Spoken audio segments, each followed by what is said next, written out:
We are greeted by perfect calm on this first morning of our planned cruise to Prince William Sound.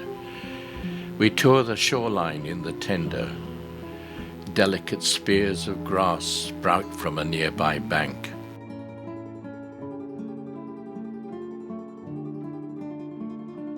A scarf of clouds drapes the shoulders of a nearby mountain, as if to shield it from the morning chill.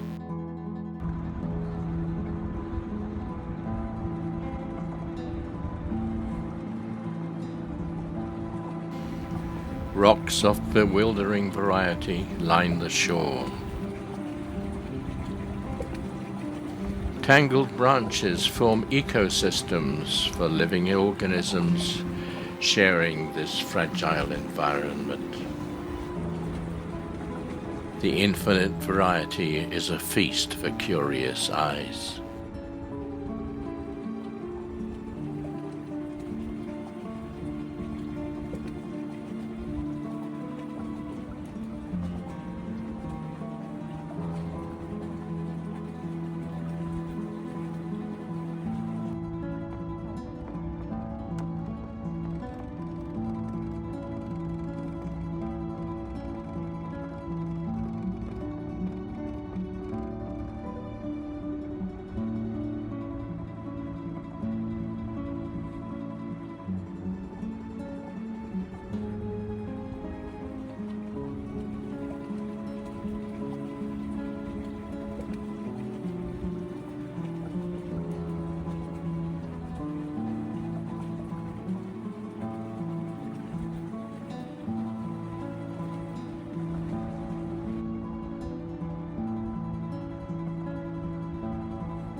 Venture seems almost dwarfed by her surroundings.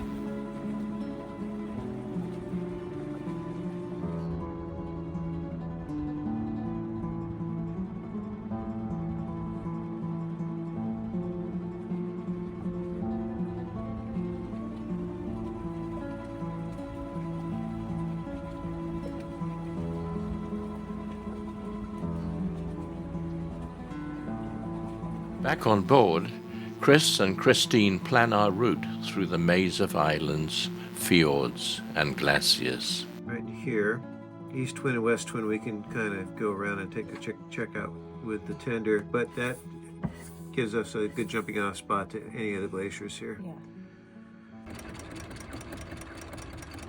In pulling up the anchor, a sunflower sea star clings to the chain, along with a bunch of seaweed. We stop and he decides to let go. Chris signals Christine at the helm to keep the bow in line with the anchor chain. Fleming Yachts now have 2 windlasses after we learned the lessons of a failure in remote surroundings. Moving slow ahead can remove stubborn mud.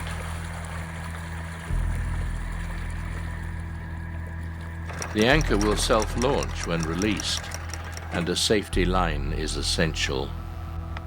If an anchor lets go and hits the propeller while underway, you can instantly find yourself in a world of hurt. We proceed up Night Island Passage and spend a night in Perry Island before continuing up Wells Passage and into Blackstone Bay.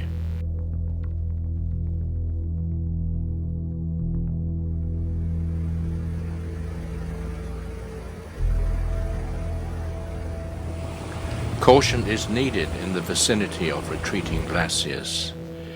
They leave a moraine where they used to terminate, which is not visible from the surface. Blackstone Bay can be as much as 1,400 feet deep and then drop abruptly.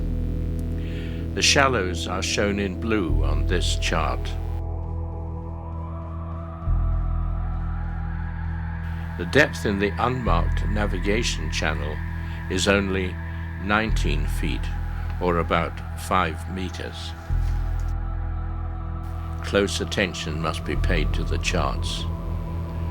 Something odd catches the eye. What can it be? It is a jet ski tour group heading for the same glaciers.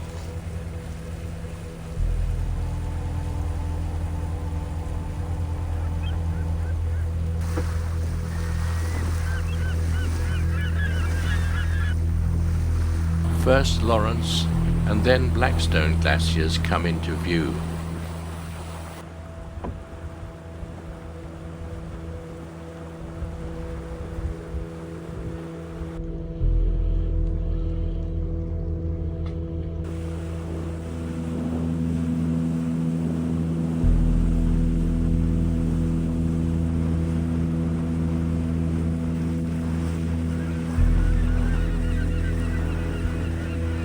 Their size is overwhelming, buttressed by massive rock formations, riven by thundering waterfalls.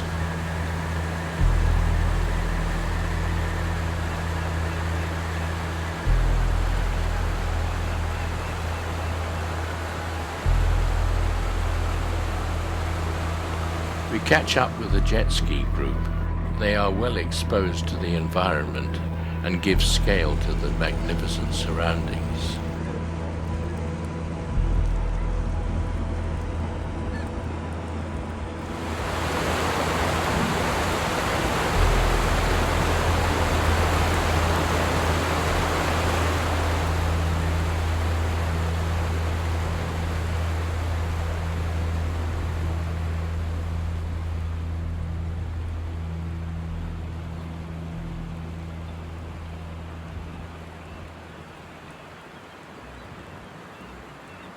We feel it's time to launch our drone to record images and scenes otherwise beyond our reach.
It is obvious that this massive glacier has retreated since our earlier visits.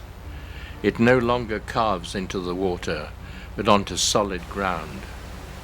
It is therefore no longer a tidewater glacier.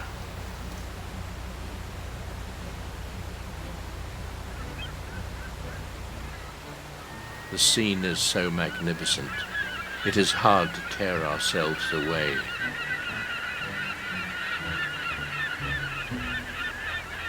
We are reluctant to leave as the panorama of rocks, ice and waterfalls fades in our wake.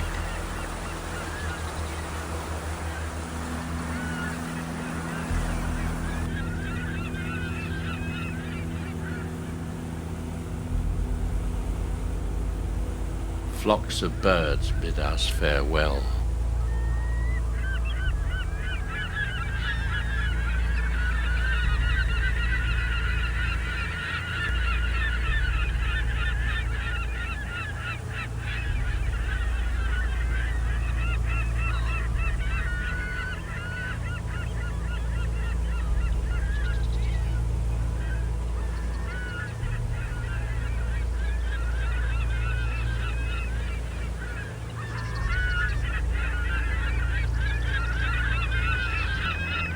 Jet skis are in line astern, also leaving.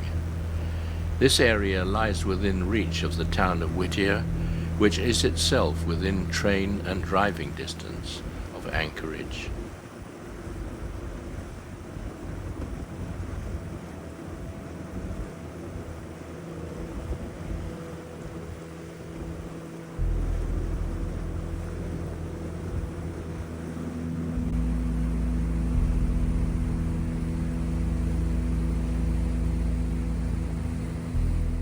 We leave Blackstone up the west side of Willard Island. To starboard, the island forms a forested frieze to Lawrence Glacier.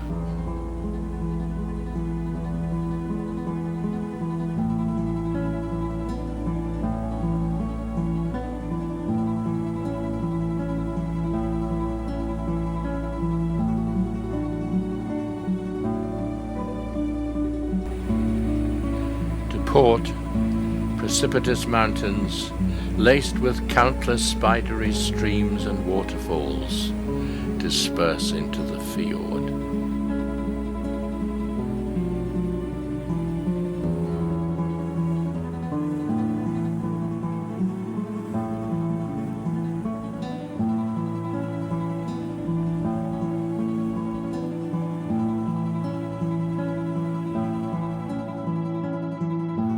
We head up a waterway labeled Port Wells, not actually a port, and anchor in Pirate Cove with magnificent views of the distant Chugach Mountains.